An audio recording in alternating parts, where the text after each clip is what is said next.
I think little soldiers కంటే ముందు 5-6 ఏళ్ళ ముందు కలిశాను. అప్పటికి అదేదో సినిమా తప్పలేదు.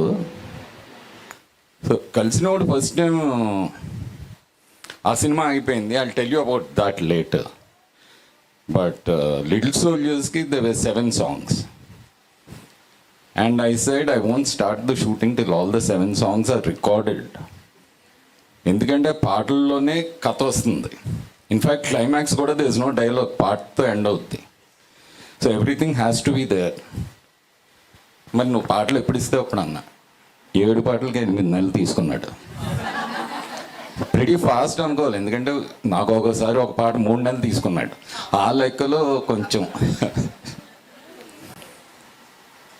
సో ఇందాక రాజా అండ్ లలిత వేసాయి చిన్నపిల్లలు కూడా అని సీఆరామ్ అనేవాడని వెంటనే చిన్నపిల్లల కోసం రాసిన పాటలు వెరీ రేర్ 7 songs. ఇంకోటి ఏంటంటే ఫస్ట్ టైం కలిసినప్పుడు నాకు తెలిసింది తను కాకినాడ, నాది కాకినాడ. ఎప్పుడు కలవాల. తను 1955లో పుట్టాడు, నేను 1955.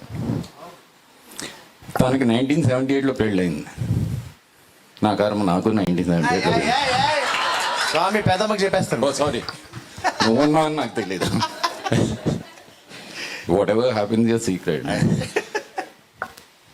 లలిత 1980లో పుట్టింది. నా తొలి సంతానం 1980లో పుట్టాడు. ఆ అబ్బాయి పేరు సన్నీ, బై ది వే. నా పేరు ఆ పేరే. దీనివల్ల మీకు తెలిసిందేంటి?